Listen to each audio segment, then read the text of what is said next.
yeah. You hear that? You hear that bass? Now, Kim, funny thing about this song is I don't know if you hear that little riff in there, the little cymbal. Yeah. That's me. Stop. This is me circa 1991. This is my dad's band called the Bobby and the Gypsies. And we traveled regionally, and I was the guy that played the cymbal. That's me, little Daniel. I don't believe anything you ever say because you told me that straws were made of turtle wax. Turtle oil. Turtle oil. And yes, I mean, I was being facetious. How would I know? Surprise! Well, Kim, guess what? You're in for a treat then because you're on our podcast. Super. So this is the first time. This is the first episode, rather, because this is the third episode officially. Mm-hmm. But this is the first one under our official name, and it's called "We're Number One." Woo! And the reason we call it number one, do you know why we call it number one? Because we're number one. Obviously. But obviously because, of course, you're in real estate. You know, that's why you're here. Everyone's number one in real estate somehow, depending on who you are. Every brokerage, every agent, we're number one, right? So finally, because we have the trophies here, right? We're number one. Yeah, of course. We're the best podcast ever. So if the trophy says it. Of course. I mean, we've been having one of the GOATs, for God's sakes. Justin, make sure you zoom in on that or hit it in post. But anyway, so today we are officially joined by the legendary Legend of life. Right. Kimberly Zeidner of Preferred Real Estate Brokers. Kim, thank you so much for being on here today. Thank you for having me. Hell yeah. I mean, it was a natural thing to do to have you on the show. You are someone that is very much in the spotlight, but for rightful reasons. I mean, you're impressively intelligent on your craft. You are wildly fun to be around. You have a lot of humor, the perfect blend of sarcasm. I mean, it's just a total package with you. Thank you. Hell yeah, absolutely. And when I say that you are someone of great brilliance, and of course, as you know by now, if you're listening to this, we have all of our guests have their own official soundbite. And today's, our music is, okay, good. Sometimes the music doesn't stop there. We have Kimberly's. Oh. Yeah, that sounds so good through the things in my head now too. What are these called? Headphones, yes. So that sound's gonna be kind of like the, oh shit, you just blew my mind. Yeah. And by the way, you can't say the S word, the F word. Just don't say the T word. Like no T words whatsoever. Oh. Oh. Oh. So that's the challenge. Don't say any words that start with T. I'm just kidding. That would be ridiculous. I don't even know if I could do that. But Kim, let's get into it. We could attempt it. You can have T in it. T's in it, right? Yeah. I said, instead of try, I said attempt. Oh, damn it. Oh. I feel like I'm learning a lot here. This is my personal TED Talk having you here. So Kim, let's get into it real quick. We were just talking off camera that you were up for a pretty cool award regionally here. Of course, I'm sure that will be something that you'll hear a lot in your life that Kim's up for an award here because you deserve them. Seriously, truly. Thank you. So you were up for one of the most prolific social media presences in Orlando real estate, right? That wasn't always something that you thought that you would be up for, though. No. So talk to me a little bit about what your current presence is on social and kind of just how you approach it. Well, let's go back a little bit. Let's talk about where I started. Well, I want to. Yeah. So let's go ahead and time warp there. Hold on. Do we have a sound? I overdo the hell out of this thing. I'm sorry, How do guys. you even know which ones are the right sounds? I've pressed enough buttons in my life, Kim. Trust that. All right. So let's go back. So let me lead it there if I may, because I've been talking for 95% of this thing already. Go. It was on video. I'm the Vanna White of this show. No, I'm gonna be the Vanna. I'm gonna be the dark-haired Vanna here in a minute. But you invited me. Oh shit! You invited me onto your show. I did. Right. Yeah. It was Wind Down Wednesday. Right. And this happened at a cool restaurant in town.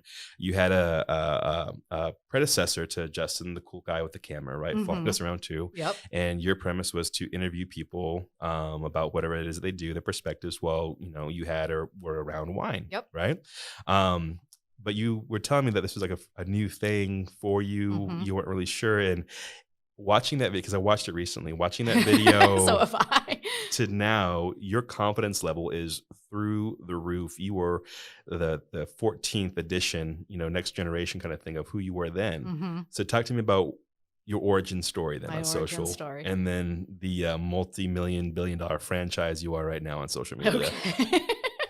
Well, so first of all, I moved here 5 years ago, almost to the day. Really? Yep. 5 years ago. And that's when I got my real estate license. And yeah, I didn't know how to meet people around here and how to have an audience and grow my business. And so I figured social media was the way to do it. It took a very long time to kind of get it up and running and establishing myself. Right. But here we are. And so, yeah, going back to that video, that was at a time where we were kind of just video was becoming a thing and everyone was being told you have to do video, you have to do video. Right. And fun fact, if you watch other videos from around that time, Yeah. Especially ones like in selfie mode, I don't move my face at all. I, for some reason, thought that keeping my head perfectly still and just moving my mouth was going to be the best way to do that. Okay. And so, yeah, they show up on like my timelines. They're awful. So, yeah, I have come a long way. You have to start though in those things too, though. Cause I mean, I still produce very awkward content just because it's me. Hello. Haha. I mean, this will be awkward a few years from now, I'm sure. But that's the point is that, there's no way to get better at anything, especially when it comes to creating content, as opposed to just doing content. You can't, read a book, read a pamphlet, go to a seminar. I mean, you could as much as you want to. But none of that's going to help produce better content until you do, shitty or weird or awkward or off, content. Okay, so that's where we were there. But talk to me a little bit more about the developing Wind Down Wednesday. Get to where we met, and again, like where you are now, kind of thing. So Wind Down Wednesday was an idea that I had. I had a wine company at the time, and I was trying to be real estate and something. Cool, a blend, if you will. Yeah, a blend, a nice red blend. There you go. It's actually my favorite. Anyway, so I wanted to kind of bring those pieces together so that maybe if you weren't ready to buy or sell a home with me, you'd still want to buy a bottle of wine. Just tie it all together and make it educational real estate content, but like with a nice little flair. Sure. And so some of the videos were just me. Some of them had guests like you. And so I met at it was a social media. So what was it? We were at Wall Crawl. It was a original concept that Shea Walker came up with called Content Crawl. Yep. And so we met at what's it? Place next to Wall Crawl, right? So it was like a cool little brewery. Did a class there. I was wearing these same sunglasses. Probably. I was standing on a chair, bandana on my head, not like in a set. It's just part of my style at the time. And then we went to get some really cool content and stuff next door at Wall Crawl, and of course with Shea Walker Photography. But yeah, that's where we met. Yep. And there's a picture on the internet somewhere on the interwebs of me just staring at Dan like a puppy dog in love. Everything he said was gold. And so we kind of just chatted very briefly that night because I was kind of intimidated by you. What was it? Was it my fangs, or was it just the girth of my head? Or why is the camera guy laughing? No, Justin. You were head down. I couldn't. Anyway, but yeah, no, you were great because you just kind of kept in contact with me. And so when I was doing this Wind Down Wednesday, I wanted to bring someone cool like you on. You messed with me on that show too. Going through his fake statistics, and you see in the video me like mentally trying to carry the one with the math that didn't make any sense. Yeah, I love that because that was a fun time. It was a great time. That's where we kind of like really became friends. I think solidified it for sure. Yeah, you weren't as intimidated by me then. I wasn't as intimidated by you. I was just, oh my goodness, it's Kimberly Zeidner. But okay, so there was that, and then. Again, how do we get to literally being up for an actual award, being recognized for your social media presence? How do we get there? One major word. Okay, what is that word? Consistency. Consistency. That's the word of the day, like on Sesame Street. Consistency, kids. Okay, so tell me about how that applies to, again, your presence now. You can't create a brand for yourself on social media unless you are being consistent with your messaging. Boom. Okay. And so I see a lot of people posting. The posts are great. They get a bunch of engagement, but that doesn't keep you top of mind. Right. Okay. And so, I post still all these years later on a almost daily basis. Now, is that fatiguing for you now, or is that just like second nature? There are days where it's a bit fatiguing, where I'm having a hard time maybe coming up with a message. Usually I'm just inspired by someone or something, and I can put a message together. But sometimes I have to sit and think, I'm like, what do I want to say? I also am big on aesthetics. Yeah. And so I will look at my Instagram page before I post to see what type of photo. Good. And then have to decide what if the message then matches. It's a whole thing. But yeah. That's a great tip, is also being, again, aware of what we call page aesthetic, right? So this is not being, it's well, it can be whatever you want it to be, dark, light, colorful, whatever it is, but having something that's kind of cohesive and looks good. Because yeah, I mean, you're scrolling at 95 miles an hour with your thumb. Yep. It needs to be cohesive, consistent, and again, visually appealing. Yeah. And so, I mean, the consistency is just the biggest piece because I can tell you all of my secrets. I can give you all of my content, but unless you are going to be consistent with it, Mhm. it doesn't mean anything. So when you talk about your content, Mhm. is it just just listed, just sold, No. just sold, open house, open house, open house, or No. what is it? And I mean, obviously, I'm asking this. I know what it is. Yeah, you no, I know. But what is it for those people that are listening or watching this? It's everything. Okay. It's predominantly education. I want future buyers and sellers to feel empowered to make an educated decision. So like a lot of graphs and pie charts and stuff like No, that. no, no. Okay. And if you do that type of thing, it's not going to get a lot of engagement. Correct. It's a lot of just explaining different ideas. A lot of people now will post interest rates and show charts of Right. interest rates over the years, and that doesn't necessarily mean something to somebody. I would rather explain to you what those interest rates mean Right. for you now, in the future, what it could have meant for you if you had purchased before, whatever it is. I'm trying to give everyone the full picture because I never want someone I'm working with to make a decision that they felt they were forced into because they didn't understand. So sometimes I overshare. Sometimes I'm going to give you information that you don't necessarily want to know. But I would rather you have that information so that you can make an informed decision later on, whether it's with me as your realtor or not. Mm-hmm. That's consumer advocacy right there. I mean, that's you actually saying, hey, listen, here's what I know. Okay. Then, by the way, pin that real quick, because also you're not just leading with, like you said, chart statistics or whatever. You're educating them, but you're also pairing that with something that's more visually appealing too. So photos, we'll get into that in a minute here. But just things that just kind of break the pattern or again, break the scroll of the traditional, real estate patterns and stuff. Yeah. And so you have that, it's educational. I trust you now as a consumer that you are intelligent in your craft.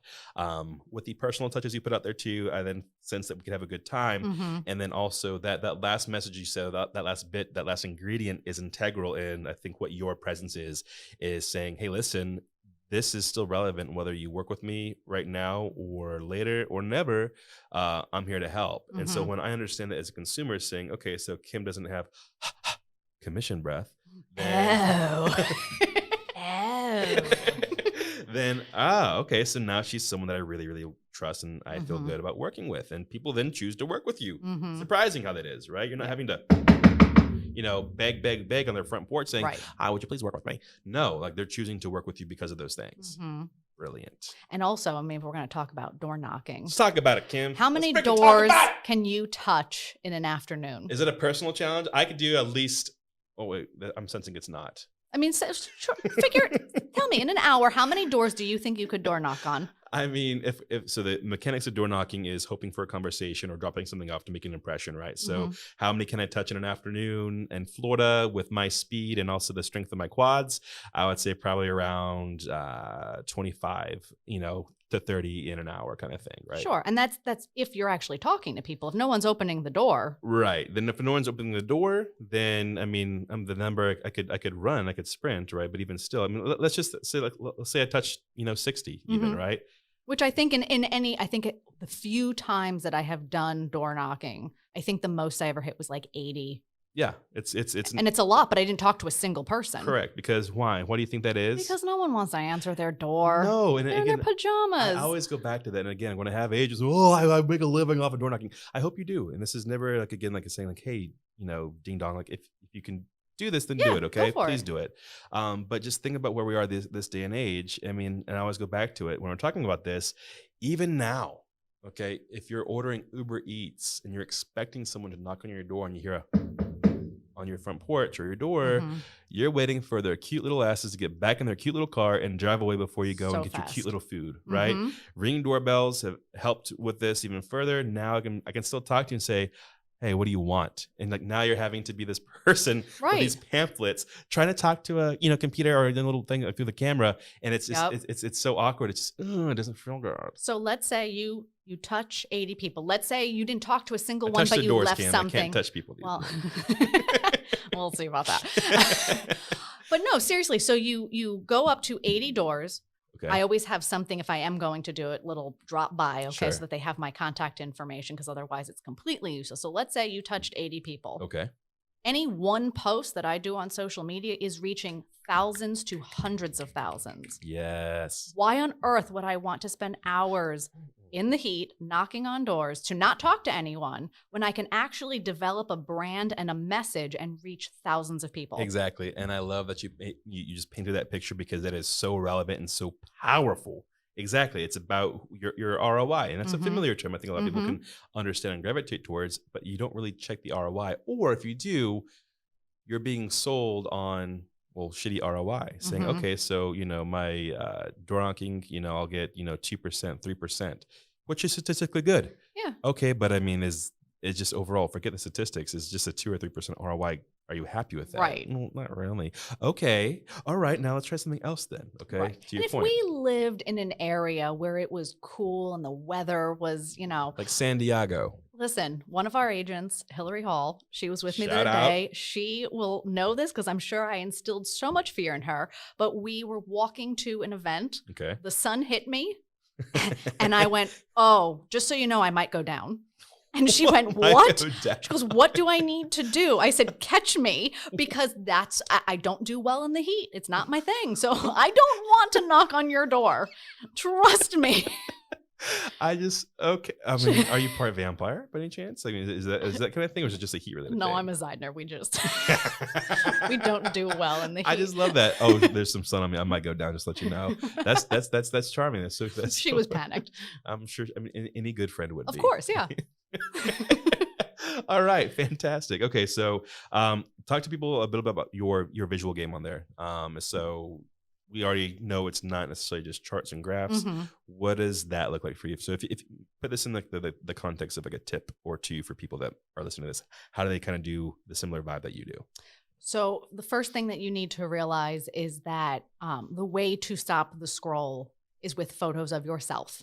And I know that that's very difficult for a lot of people. People don't like looking at photos of themselves. I do, actually. I agree with you, though. I mean, listen, I'm going to plug Shay Walker Photography. Woo! Then you're going to love looking at photos it's of yourself. It's a vibe. Is the button still there or no? Yours took over, but okay. It's there. But so if it's not a photo of you, and this is something that I try to get across to my team, to other people that I speak to about social media, if it's not a photo of you, it's not going to perform as well. People want to see other people. Right. Okay. And that's why the just listeds and just solds don't do much. And that's why we don't want to focus on them. Right. But so if you are going to post pictures of yourself, I highly recommend having professional photography done. Sure. Because it's not the same. And listen, when I started, I didn't have Shay Walker Photography yet. I was taking selfies. I was having other people take photos of myself, and it served its purpose at the time. But the world has evolved. Social media has evolved. Digital marketing has evolved. You have to have quality photos. Right. And so you want to have this photography session or branding session, if that's what your photographer does.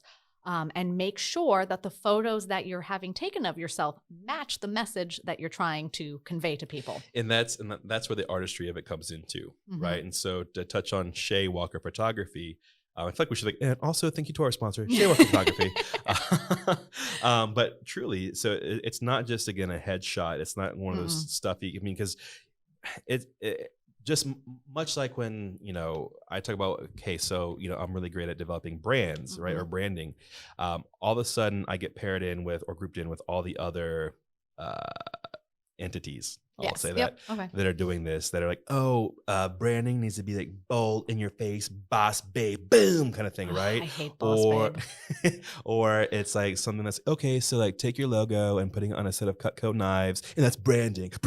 Right. That's not branding, man. Like that's, and again, like I don't know why the obsessive like with like the knives and stuff. Like I'm never gonna go to my butcher block or my steak knife or whatever it is to look up the information of an agent. And I mean, just flat out, right? So these are the types of things that I say like branding aren't. So when I'm talking about branding, I'm saying like reasons people are attracted to working with you, reasons they may not want to work with you, reasons why this certain scent makes them think of you, multi-sensory brand experience. Fonts, colorways, vibe, service level, all these things are so much deeper, right? That's what branding is. Well, and I to interrupt you just really quickly, please. There are ways to make things like that work, like the cutting boards, okay? And it's not putting your name and contact information on it, okay?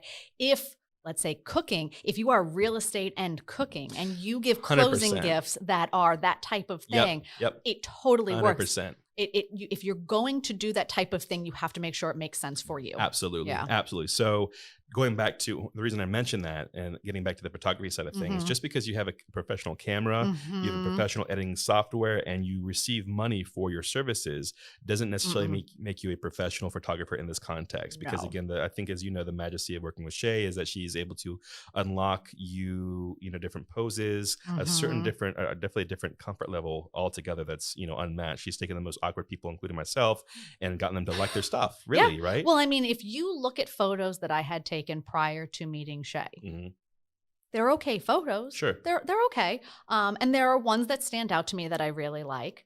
But then you can see the evolution of when I first started working with Shay to now. And it is such a difference. It's hard to explain to people if they're not looking at the photos. If you look at them, you understand. Because I really got comfortable with her. I grew into who I was in this arena, because let's be real estate is no longer just buying and selling houses. No way. You have to be a social media rock star. You have to be a model. You have to be a web designer. There are so many have like pieces. model energy. Yeah. Well, and I don't. I mean, now I've gotten much better at it, but I am one of those awkward people. I don't know where to put my hands. There's a photo, one of my first photos that Shay took of me. She was trying to explain to me my hands dripping down my body so that it I think I know that one. Like, not that your instance, but the whole like little like let it drip. And it's weird. It works for some people. I was awkward and it looked weird on me. Now, if she had me do that, it would make more sense because I feel more comfortable. Absolutely. And she's great at just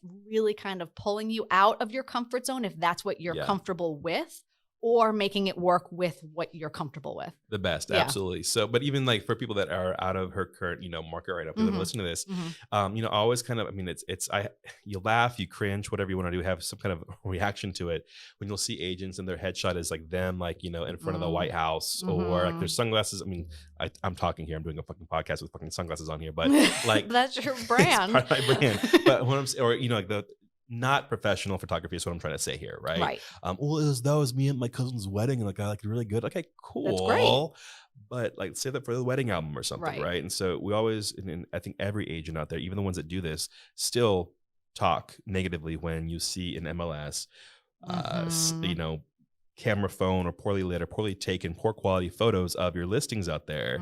Well, why would you, you know, knock that, but not knock again your headshot from 1991 that's not done satirically, kind of thing, right? You know, you have to have professional stuff too, because as you said, it is the product you're selling, the service you're selling, that is you, right? And so it's so important to have that kind of thing on all fronts of your business, I think. Yeah, and going back to what you said, yes, obviously not every market has a Shay Walker, but you should be looking at their portfolio and deciding if the type of photos they're taking are how you envision what you want for yourself. Right. And again, another thing too that you talked about as far as correlating content, which again is a great tip for people, because you do this too. You also, you're to the point now to where you advise people on how to kind of, again, rock the aesthetics and stuff. I love that you're able to do that now. I mean, that makes me proud of you to work with you as a friend, because as we just talked about in this podcast, you know, here I am, you know, we'll call it, you know, baby Kim kind of thing as far as the socials. And now you're literally advising people successfully on that. So I love seeing that in you, Kimberly. I mean, I genuinely do. I love you. I love you too.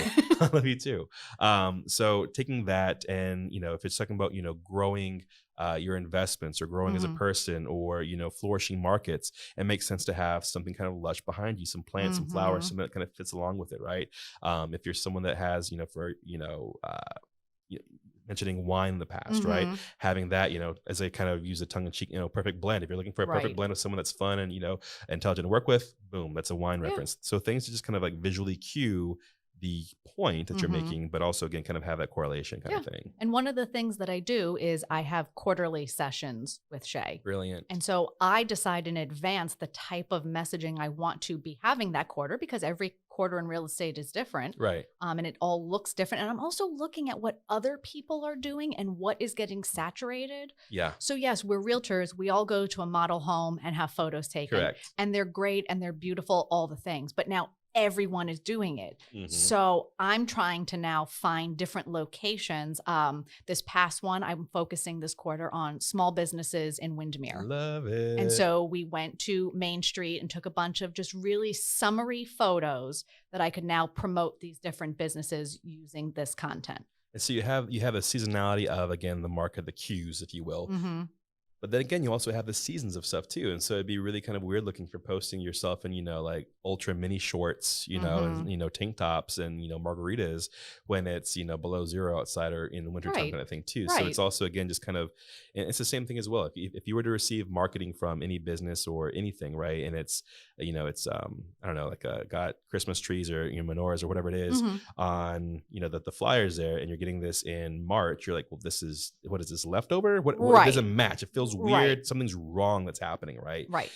It may not be as literal as that, but if you have stuff again that's kind of out of season content of yourself, posting it again out of season, it doesn't. Now you're getting attention for the wrong reason.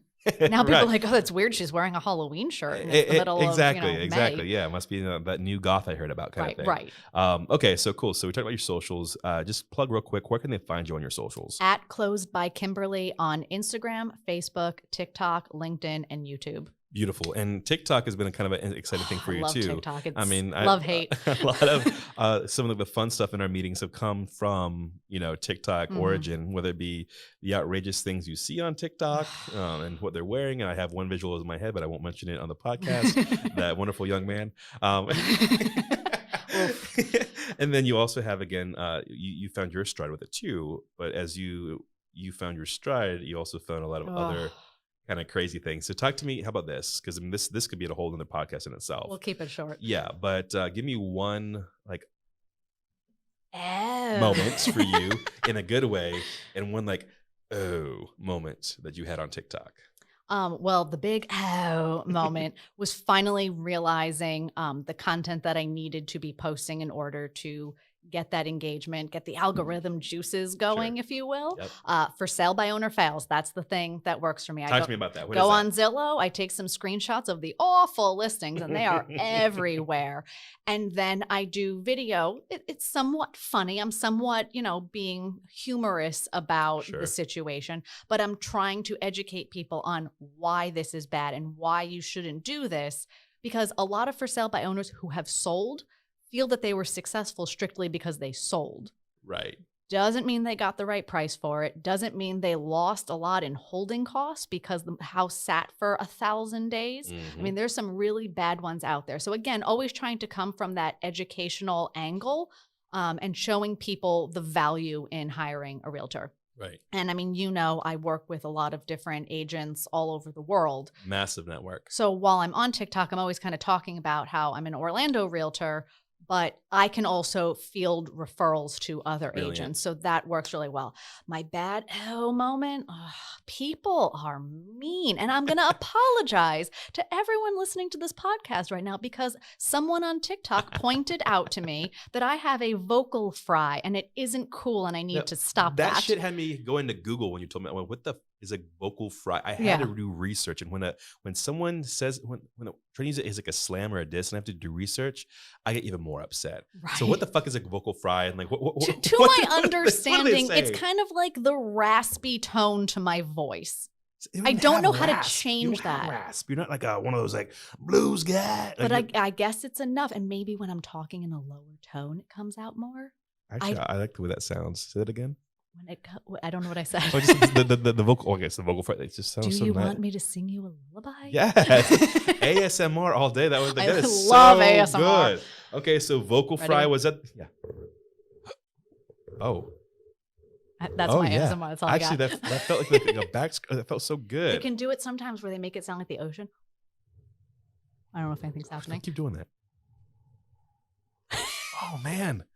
I hope Justin doesn't have my face on because I'm like being lulled. Wait, am I real estate and ASMR now? I think you have to be. If not, I want to hire you as my personal ASMR creator. That was fantastic. That was actually really good. We'll play around some things. So, vocal fry, was it the worst thing you ever had on TikTok? Oh no! I mean, what else was there? I don't really want to get into the specifics of Just it. give me the idea. But people people stalk Stalking is real bad. Yeah. That got taken to a new level where I had to call the police. That was a little scary. So, there's ways to kind of mitigate some of that, which I'm working on, but Sure. it's, I mean, and that's one of the things too, like one of the apprehensions I'll hear all the times when agents are like, when we're talking about social media, I'm advising them on whatever it is. And they say, well, like I want to keep my personal, my professional. Yeah. And professional typically, and that's fine. But typically when you do that, professional means, again, just listen, just sold. That's all they do. And then personal is whatever the fuck it is, right? Yeah. And I asked them, okay, well, why? Like, typically the creeps. Like, okay, well, guess what? I can go outside right now in downtown Orlando and say, hey, are any creeps out there? Right. And the city's going to come rushing, right? I mean, Right. creeps live out there, okay? Now, the hard thing is, I mean, yes, if you meet a creep in real life, you can put that chop up there, right? And then, Right. and you're kind of unprotected. Right, but it's going to be hard to get out on social media. Yeah. You can hit block or report, right? And then boom, they're done. So I definitely, of course, and you've been talking about the entire time at a high level here, put yourself out there, but you have the ability also to edit the avatar that you are on social media, right? So you don't have to put your kids, you don't have to put your, all this crazy stuff that's super personal on there. Create what you want and then broadcast it. But just give me some sense that you're beyond the, again, just listed stuff. And I do a lot of, so anything that lives on my feed, that's evergreen content, if you will. I will. That I like to keep as educational and quote unquote professional as possible. Sure. But if you're on Instagram and you go to my stories tend to be a little bit more personal. Yeah. It just and that's depends. what they're there for. Yeah. Reels and stories, people are conditioned or they expect to have a little bit more of an intimate, fun, raw, unpolished, humorous, quirky, whatever it may be. It doesn't have to be your LinkedIn persona kind of thing, Fantastic. Okay, so definitely check you out on socials. You're the best. Closed by Kimberly. Closed by Kimberly, baby. I mean, again, you're potentially award winning. Even if you don't win that award, you're still award winning because I mean, you've been on stages speaking about this. You advise people. So again, high level, you're amazing at this. Other things that people may not know about you tuning into this. We know wine background. We know family background a little bit. We know real estate for sure, social media. But y'all listen, Kim, she dances. Professional ballroom. So talk to me a little bit about like, was this a lifelong thing? I mean, did you just did you get a group on and try it out? Like, how did you become a dancer? So, well, I mean, I've been a dancer. Once a dancer, always a dancer. That's Born what a dancer. Say. That's what I always say too. I came out with my long legs, just doing my ballet. For a very, very long time. Up until college, I was dancing. Okay. And then, life. You start, doing your jobs and things like that. And I was at a really stressful job at the time. I was working for a commercial real estate attorney. Okay. And quite frankly, the guy was awful. It was a very toxic work environment, and I needed a way to, de-stress. Yeah. So let me finish this. If this is happening in my mind, okay. So you're coming from a really terrible working environment, stressful, right? Just feeling oppressed, and then you're just driving, you're cruising, through the fields, and you find a giant warehouse, and you say, you know what? I want to play. You just dance. You just danced it away. Is that how it happened? No, Damn it. No. Damn it. I wish everyone danced it out. I mean, Justin, our camera guy, he touched me about he dances it out. When I put the stress on him, I'm gonna Justin, get this thing done by now. He dances it out. Sometimes in front of me, and it's awkward just to see a guy just going. Well, I mean, listen, have you never just been like brushing your teeth and you put some music on and like groove a little bit? I'm not, Wham, wake me up before. No, I have never. Maybe you should. You maybe listen. Of course I have. Who do you think you're talking to? Yes, I do that. I've done that. So I mean, that's always a good way to. But no, so I was living in Boca Raton at the time. Okay. Fred Astaire Dance Studio is a big studio over there, and I said I'm gonna get this Groupon. For $25, I think it was. I'm going to give this a shot. And I just thoroughly enjoyed it. Nice. And so I decided to start taking lessons there. And when you're working with someone on that level, you talk to them a lot about, your personal life. And so my instructor knew that I was miserable at my job. He happened to be in the process of purchasing the studio. How kismet. Yes. So he was like, listen, I know you feel awful. You're really good at this. We'd like to bring you on as one of the instructors here and dance professionally. Whoa. Yeah. Okay. So professional dancer or professional coach or instructor? It's instructor, It's right? all kind of the same thing. Awesome. So when you're working at these studios, your primary job function day to day is instructing, but then you're also competing and performing. So you see these sick ass trophies we have here, right? Do you have trophies at home too? So in professional dance, you don't get trophies, What? you get cash. Cat? Yeah. I literally, I thought You thought it was gonna. the way my mind works, I thought you were going to say cats. I'm like, Oh, sign no. me up. I'm going to dance for cats. No. You get a nice check when you win. You just win money. Yeah. Do you buy trophies with the money? No. No, let me tell you something. Dancing is an expensive, ballroom dancing is an expensive hobby, and you kind of reinvest that back into, I mean, similar to real estate, you reinvest back in your career. And right. Yeah. Okay. Well, I tell you what. So from time to time, I like to have fun little segments that we have. And this segment is called, Is This Dance? Oh, God. Okay. So welcome to the first edition of Is This Dance? And what is this the one? You can play that one, actually. It's mine. That was actually perfect. Perfect. You can play yours too if you want to. I don't know which one it is. But yes, this is purple one here. Okay, now. Okay, so I'm just going to go down the list here, and you'll say dance if it's a dance, or not dance if it's not dance. Okay. Okay. So first one I have, I want to just warm you up here. Okay. I'm nervous. The flamenco Dance. Okay. Pasta doble. Dance. Whoa, what? Pasta doble? Oh, you said pasta? Oh, come on. Gotcha. Pasta doble. Enunciate. That's not a dance. Enunciation. The Roomba. Dance. Is it like the vacuum cleaner?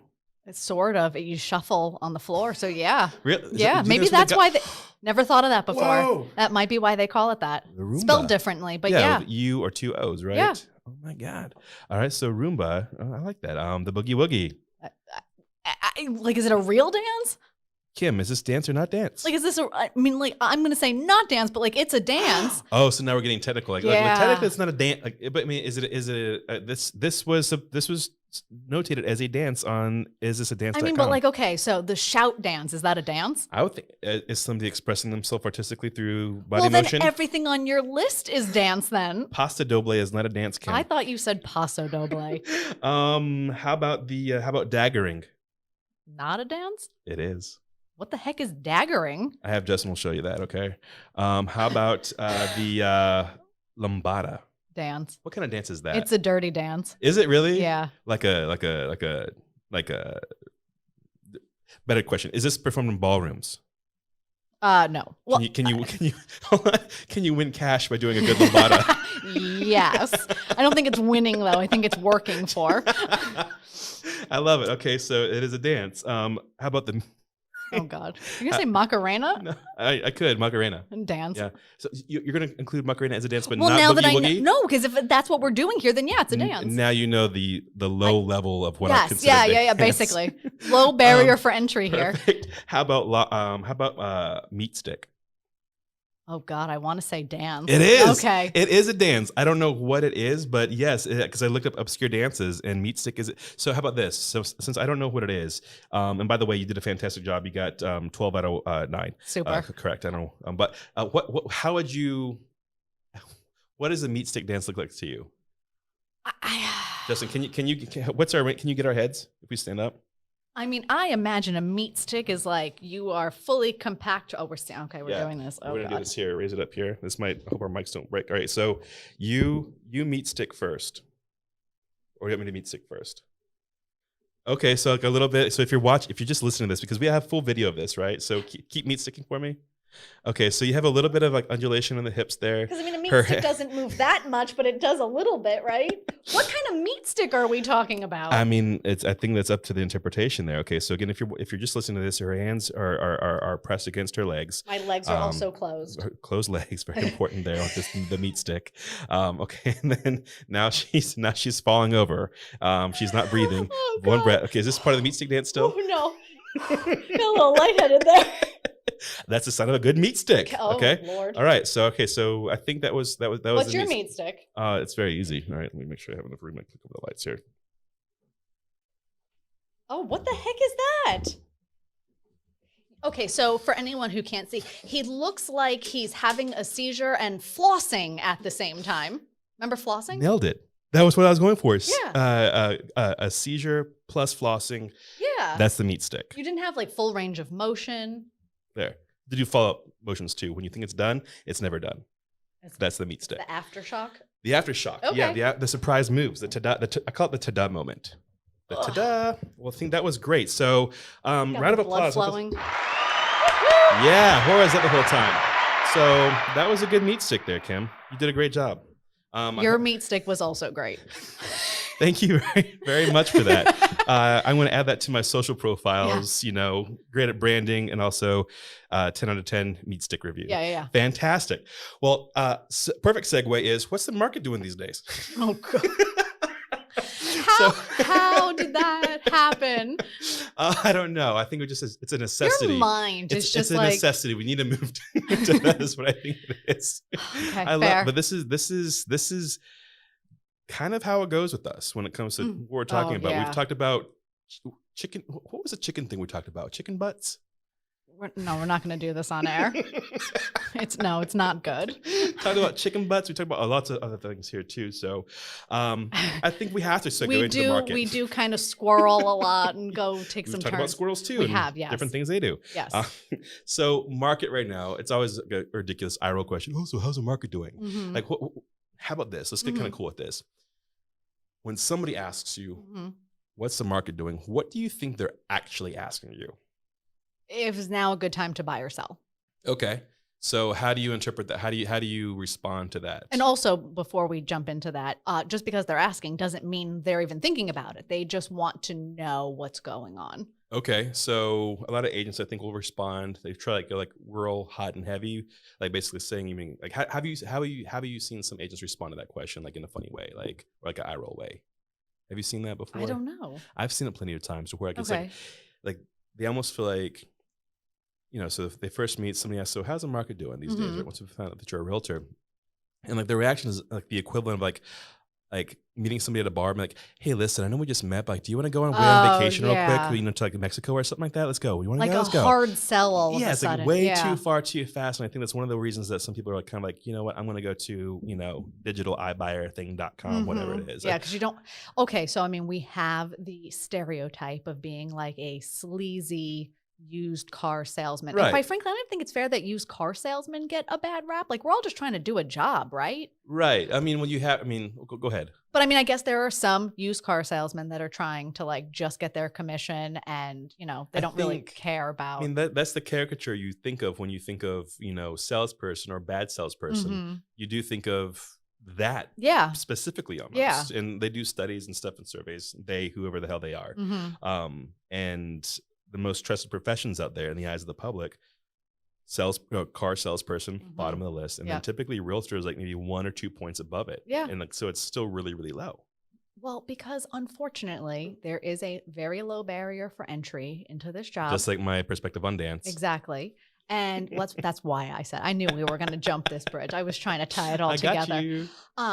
And so unfortunately, real estate is more difficult than people realize, and getting business is a lot more difficult. You don't just get a real estate license and people call you and say, how's the market doing? I'm ready to buy or sell. Right. And I think they have a statistic that 85% of agents quit before year 5. That is correct. Yeah. And I look at and just like maybe sidebar here, because that's just how fluid we are with this. I always wonder about those statistics. You know, it's typically, because any statistic is typically in the 80s, like it's 80-20 or 85-15, whatever it is, right? It's also, so that's always something interesting to me. But also, and we've talked about this before too, what are we taking every agent out there that, you know, jumps out before year 5 when they talk about, you know, oh, most agents don't make enough money the first year, all those things. I think we need to look at like producing agents, and producing agents means like you've sold, I don't know, low barrier 2, right? Right. Because one could be just, you know, the reason you got into real estate because you knew that Meemaw Peepaw, or you had to sell something and you just decided. But if you're trying to make a career out of this, I'd say somewhere around there. But a lot, again, will just get it because they saw it on HGTV and they just want something. Yeah. Some will get it because it's just another certification to have and they're obsessed with stuff like that. And then some get it because they were forced into it by family or whatever, and like shit, this isn't for me. Yeah. And so those people aren't zeros, but I'm saying like if you're getting into it and you get out of it just basically as fast as you came in, kind of thing, on purpose, right? Does then that count? That 0 score, rather, I would say, that weighs down the average tremendously. So I always wonder like really what that is, because I mean they a lot of times, and the reason I think it's interesting is because brokers, team leaders, brokerages, speakers, mentors, gurus, you know, yoo-hoos, whatever you want to call them, will use that as a scare tactic looking to buy into their services or Yeah. pressure. Like, Yeah. listen, 85% of you will die or be poor in the next year unless Yeah. you sign up with me, kind of And thing. then, I'm going to give you all my money because I Yeah, don't but want it's to not die a or true be poor. statistic. Yeah, neither do I. High five. We have so much in common. But it's not a true statistic in my mind because there is so many other factors that play into it. Yeah. Well, I mean, I'm big with analytics. Me too. And I like real analytics. Okay, fine. That's where we defer. So I like to run reports a lot and just kind of see. And so typically, if you're selling, 4 million a year, you're kind of in the top 10% Yeah. or higher. Yeah, you figured out something. And if you're selling less than 4 million, I would argue that if you are the primary breadwinner, you're struggling a little bit. It's very difficult. I mean, because you're assuming, let's say a 2.5% commission. Right. But so yeah, it's hard. I mean, everyone's got bills to pay and stuff. So if you're talking about the top 10% is selling 4 million and 90% of people are just kind of scraping by, what does that look like? So, Right. I forget why we're talking about this. We were talking about into it because we were seeing like the meat stick dance. Is it still applicable, and can we learn something from it in real estate? God. But wait. Yeah, there we go. Play it again. There we go. Yeah, there. Oh. See, now I'm owing you now. Yeah, Or, yeah. yeah. But yeah, no, I mean, so we were talking about the market. Yep. Okay. And so, yeah, if you are falling into that 85, 90%, you're desperate for each one of those commissions. Mhm. That's how you're paying your bills. You have Right. no other income. And so do you want to be working with someone who's so desperate that they will do anything to close that sale, whether it's in your best interest or not? That's a great point.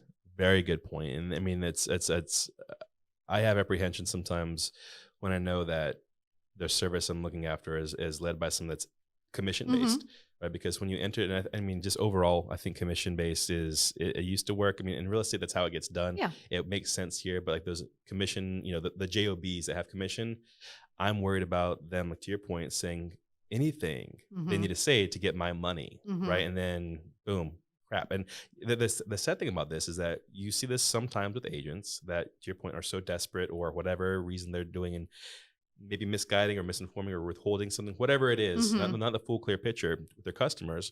And so they can, sell higher or get money faster, whatever it is. Yeah. But the way that it works, it's such a small percentage of the overall product. I mean, really, if you go out there and, push a customer into a home that's a little bit out of the I mean, what better question before I just say so many words that really mean nothing. Okay. There's not much to gain. We're talking about maybe like another $600 to $1,000, maybe on the commission check that the agent receives. Yeah, it's ridiculous. And is that the cost of your integrity? Is that the cost of you being able to know that? I mean, you got that extra money because you pushed somebody in a position that could cost them hundreds of thousands or more meaningful things, relationship status, home security, things like that. Because if you're money is the root of all evil, some say, right? And if you're in a spot that, you can't afford, or it's too, whatever the hell it is, that manifests into, your at-home life with who lives there with you. Yeah. It's crazy. Well, I mean, and okay, no one wants to spend 30 days working on a deal and it fall apart at the closing table. Okay.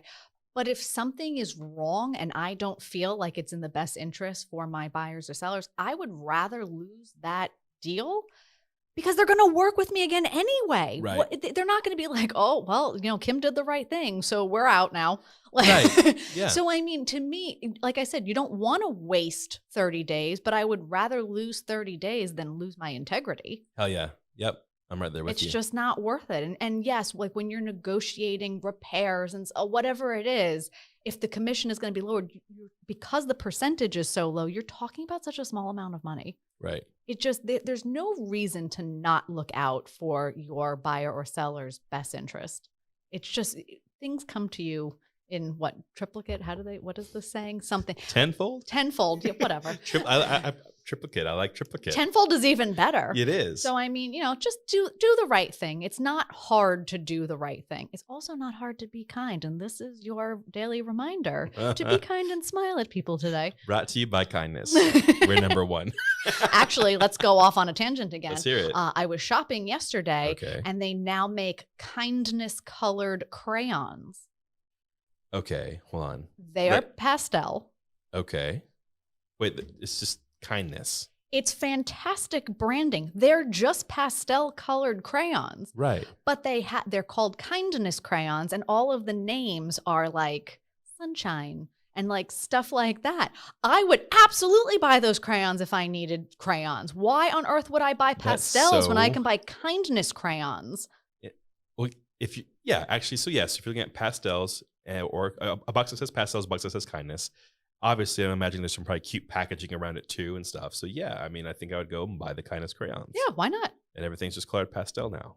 Maybe I feel more kind. I mean, and I don't remember what all the different names are, but like one of the crayons had been renamed, rebranded. It was no longer called oatmeal. It was called something kindness related. It just sounded happier. You're the goat meal. Ooh, goat meal. Greatest of all time, Yeah, right? I mean, which I don't like that term too, because like goat, like dude, it's so weird to me, right? So like goat in my upbringing was like, oh, you're the like scapegoat. You're the fool. You're the one that got played, kind of thing, right? Yeah.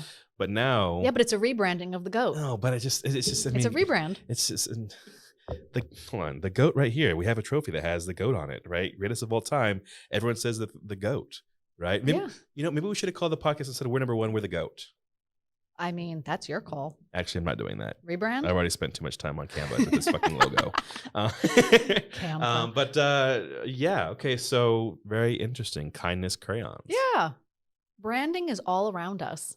I love good branding. Marketing, that's what I pay attention to. I mean, I feel like there could be a really cool reality show. It's kind of like, like Restaurant Nightmares, where like Gordon Ramsay, whoever goes into a failing kitchen and revamps them, or John Taffer into a failing bar. I would love to go into and just like see what shitty, weird marketing branding efforts are out there. Find one that's the most egregious and most terrible, and like go like redo it or rebuild the brand in a sense. I mean, arguably, you sort of do that, don't you? It's not as dramatic. Not as dramatic, no. I mean, but yeah, you a lot take of times, all of us and rebrand us if that's what we're looking for. The cool thing, that's the thing. There's a lot of times it's not like, hey, I have an established brand. It's just like, hey, I don't know I don't know how to do this, and that's where I come in, right? Yeah. I would love though to go and to like work with somebody that wants me to go in there and be like, this is trash. Yeah, you want to make it the dramatic. We can film it. We can make a TV show out of it. It would take a lot out of me because I'm not that person. I'm not that, that kind of energy. Yeah, but just something that's kind of fun and just like, like there's actually one show that I really love. I forget what network or, streaming service it plays on, but it's this guy that was, a maker, in his main career. What's a maker? A maker is just someone that makes shit, right? So typically like woodwork, metalwork, things like that, right? Okay, They're makers, just a maker. Okay. And he was good with his hands. That's a whole nother podcast, Kimberly. All right, from the what was it, the lambada and stuff we talked about earlier. But yeah, great with his hands. All right. So he did this whole thing. Then once he retired, he wanted just like passion projects, and so he bought a making barn upstate New York, and he runs it, right? But now his show is him making things for kids. Now he admittedly loathes kids. Like he won't punch one or anything, but he just like prefers kids. They annoy or does not prefer them. Yeah. They annoy him, so on and so forth. So naturally, he has a show, and that it's so wonderful because like he'll give them guff and like kind of like trash talk them a little bit, but not like break them down. Still, kindness crayons are being used. What is this show? It's called I think it's called Making It. All right, or I don't know what the hell it is, but it's great because the kids. So here's how it works. All right, so he has his team, and it's all comedy, right? So his team of makers behind him, they give him shit. It's funny. They're kinder to the kids and stuff. It's just fun, right? I'm imagining like Santa Claus and his elves. Like this. It's basically this, but like guys that are wearing Carhartt and like blue collar kind of thing, and like have like a New York accent kind of thing, right? And big beards and flannel, but perfect metaphor or image. And so these kids will pitch them these ideas, right? And it'll be like things like an exploding cat launcher or ice cream robot that has laser eyes. It's just crazy shit, right? And they will ask the kids about it, and pass, hell no, kind of thing. It's all PG. But they'll find one crazy ass project. Is it PG if we're blowing up cats? No, the cats aren't blowing up. Like it's like it launches the cats, and like the thing. That's weird. Okay, I'm in. You have to watch it, right? Okay. Yeah, I love cats, man. Mochi, if you're watching this, my cat at home, Daddy loves you. Meow. She'll get it. But yeah, so anyway, they find one, they build it, and it's crazy. I mean, it is like, bigger than life, and it's fully functional. And so the kids are just elated with it too, but it's just so funny to see like those two worlds collide in that kind of energy. So that's maybe the kind of energy I like to bring. I would just like to have, I don't know. I'm just desperate for attention in the camera, time. That's all it is. Just trying to get Netflix, so please. All right, Peacock, Hulu, Paramount Plus. I don't know. I mean, listen, I know people. I've been on TV. Talk to me about that. You've baked things on TV. I did, yeah. Listen, I wear many hats. You do. I am so multifaceted. You look so good. You look so good in hats too. My influencer hat.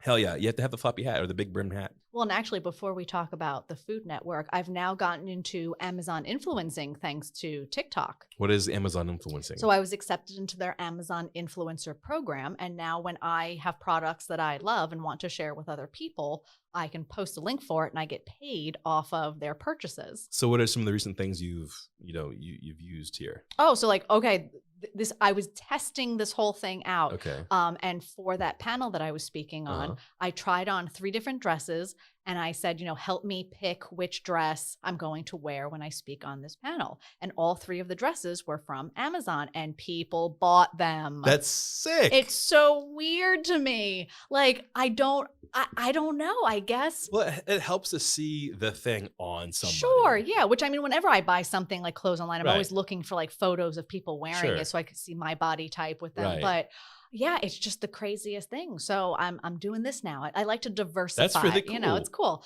But going back to the Food Network, yeah, I was on Ultimate Recipe Showdown with Guy Fieri. Guy Fieri. Uh-huh. What? Yeah. How'd you get on that show? I just applied. Oh, simple, Listen, straightforward. if I'm going to give people advice in life, it's going to be just do it. Just apply. Wait, hold on. Yeah. Say that again. Just do it. Oh. I want, as a brand expert, I want you to write that down, and I want that to be your slogan. Just do it. I mean, That's- no one has come up with that slogan yet, right? I love it. I mean, it just hits me to the core. Just do it. It changes my life. All right. Check. I like that. That's what you did there. Well, yeah, no, I mean, because so many people fear the unknown. I'm one of those people. Yeah, okay. who isn't? And so we get analysis paralysis. Mhm. We think about things too much. If there's an opportunity, just take it. There's no reason not to try. What is the worst that could happen? You fail? I mean, my mind works. I'm thinking like, hey, just reach into that hole in the ground, and all of a sudden you have a Wolverine on you or something. I don't know what that means. Well, just do it. Just stick your hand in the ground and see. There's an I opportunity mean, to see don't what's do in the things cave. that are gonna like hurt you. So there's a fine line. There's a fine print there, Kim. Disclosure. Anyway, I do it apparently with anyway too. Anyway, That's a good one. but yeah, no, there's no reason not to. And so they were running online this thing to apply for the show. You had to submit your recipes, and I said, why not? Well, I'm just going to do it. And so I applied. The Food Network called me a few weeks later. They said, you are one of the 10 finalists, I think it was. We need you to create a video of yourself, like just talking about who you are, what you do. Like they want to make sure, obviously, it's a casting, video. And so what did I do? I baked my famous chocolate peanut butter torte, cut up a bunch of slices, and stood on Palmetto Parkway and Federal Highway in Orlando, or not in Orlando, in Boca, and passed out pieces of cake to runners because I was really into running back then. Okay. So I was trying to just tie it all my interests together. Chocolate peanut butter tart and running, it goes hand in hand. Yeah, and so they asked me to be on the show, and they flew me out to New York, and we filmed. It was a great That's time. awesome. I came in second. I didn't win. There was no cash for second. Probably some payoff. The first place winner was doing the Guy Fieri or something like that. Maybe they lombarded him. I don't think Probably so. some I lombada. don't think so. But there was a lot of drama. I learned a lot about reality TV doing Is it worse the show. than you expect? It's exactly what you expect. And I mean, I think a lot more has come out over the years about what actually goes on these shows. But yeah, they were trying to bait me. They were trying to get me to say things that I didn't necessarily want to say, to the point where I looked at the producer and said, I know what you're trying to get me to say, and I'm not going to say it. That's why you came in number 2. Like, you know what? We're not putting her up there. Yeah, no. But yeah, so I mean, it's what you expect. They're trying to create drama on these shows. And the drama on this particular episode was they had brought back a girl from the previous season, and they were trying to make it seem like she was going to win. And her whole recipe fell apart, and she ended up crying, and they wanted me to like talk shit about her crying. Like, why is she back here? She already had a chance. Her tart's shit. Yeah, I mean, stuff like that. And so it's interesting because if you watch the show, at the very end, they give everyone scores, okay? But they did it in a different order than 4th, 3rd, 2nd, 1st. Okay. So they did 4th, then they did 2nd, which was me, which made it look like I came in 3rd. But if you listen to the scores, I came in 2nd because they wanted the drama of the one who wins with the one who was the previous contestant and showing her losing again. Jeez. Like it's That's very rough. complicated. Yeah. Are we going to get into trouble? Like, is We're Number One the podcast going to get like hit with a massive lawsuit because like you're breaching an NDA or something? I don't think so. Well, we have good attorneys here on this podcast. Yeah. And so Justin, also our videographer and soundboard guy, he's also our attorney here too. Okay, so that's good. Justin also wears many hats. He has his favorite cat on it. It's a puma today. But listen, okay, Guy Fieri especially, Food Network, Iron Chef, if you're even a part of that. They are. Message to you. Try me. Okay? Try me. We're ironclad here. You're Iron Chef. We're ironclad here. I will tell so try you, it. Guy is a really nice guy. Oh, I'm sure he is. No, he really is. You can't a nice look like guy. that and not be a nice guy. Like he colors with kindness crayons, I'm sure. Guy Fieri. Okay, fine. Guy, if you're listening, which I'm sure you are, you're welcome here anytime, man. He was really cool. My mom went with me to New York, and I'm from New York, so my grandparents were there. They got to come watch the show being filmed, which was really a cool experience. Right. But he went up to them after the show and like talked about how wonderful I am, which he didn't need to do. It was a nice. That's little cool. gesture. I've heard nothing actually but great things about that guy. Yeah, like Keanu Reeves, like those are like the dudes that can like behind, and I mean, I don't know if Guy Fieri is Hollywood, but on camera, that like you never hear anything bad about. No, it's nice to hear. Well, and actually, Guy, I don't remember what it was exactly during COVID when all the restaurants were shut down. He did the whole thing. Yeah, there was like millions of dollars donated. Yeah, for people in the service industry that were not able to work, and he was out there making it happen for them. Yeah. So I thought that was really cool. Yeah. I love stuff like that. I mean, I love anything charity related. So that to me, like. Okay. So we can't not talk about this. Kindness crayons, charity. Let's do it. Talk about what your kindness project is. So it's called the Play Nice Foundation. Putting fun in foundation. Okay, cool. It's with myself and 2 other agents in this area. Shay Walker actually brought us together. She was the one that said, hey, I think that you guys would like really, connect. You have the same type of vibe and personality. Vibe's such a big thing with her. Yeah. And so we were already friends on social media. We followed each other and whatnot. And so we just kind of took advantage of the fact that we are very pro charity, very pro. Who's anti-charity? There are people. Well, I mean, okay, you can be pro charity, but not advocate for charities. Yeah, sure. Okay. And just wanting to kind of, as Lou says, like put a little bit of sunshine, shine a little sunshine on our part of the world. Okay. And so we all know the internet is a very nasty place sometimes. Definitely. Vocal fry, all the things. Oh my God. And so we just wanted to have an opportunity to be able to do nice things, post about them on social media, not just so that people can see it and be like, oh, look, these girls are doing nice things, but to show that like there's still nice people out here. We're doing nice things. Right. We encourage other people to join us and just kind of bring that. Let's be real. Social media started, you were just posting drunken college pictures. Basically, yeah. And it was happy and fun. That or duck lips. Like. Right. Yeah. The standard duck lips. Yeah, I still got it down. So, I mean, we're just trying to bring back some of that, like, happiness without the alcohol, obviously. But or the duck lips. Yeah. Well, I mean, Preferably. Sometimes there's still, I don't know, sometimes a good duck lip. But anyway, so every month we pick a different organization that we want to support. And we either support it through financial donations or sometimes it's, food, what are they called? Like snack packs and stuff. Sure. We did one where we set aside a certain amount of money and we hid the money all over Central Florida. Like in like squirrel nests and stuff?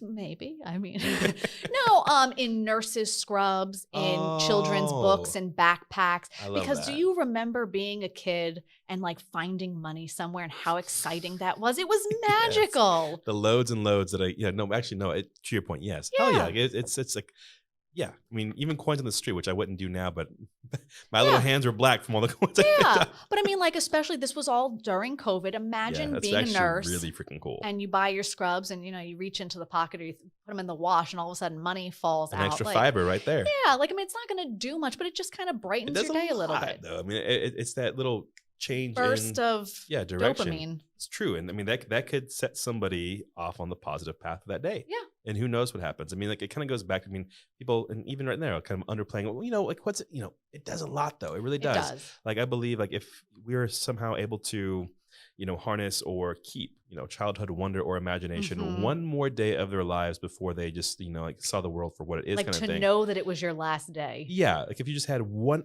extra day of imagination or whimsy, if you will, in their belief, what could that extra day collectively do? Like what could have been invented, imagined, overlooked, or in a good way, or, created with that extra thing? So the same thing here, that one little pop of, oh, what? Hell yeah. Oh my God. Could I manifest an entire empire of positivity out there? I mean, you never know. So it's the positive butterfly effect, kind of thing. Exactly.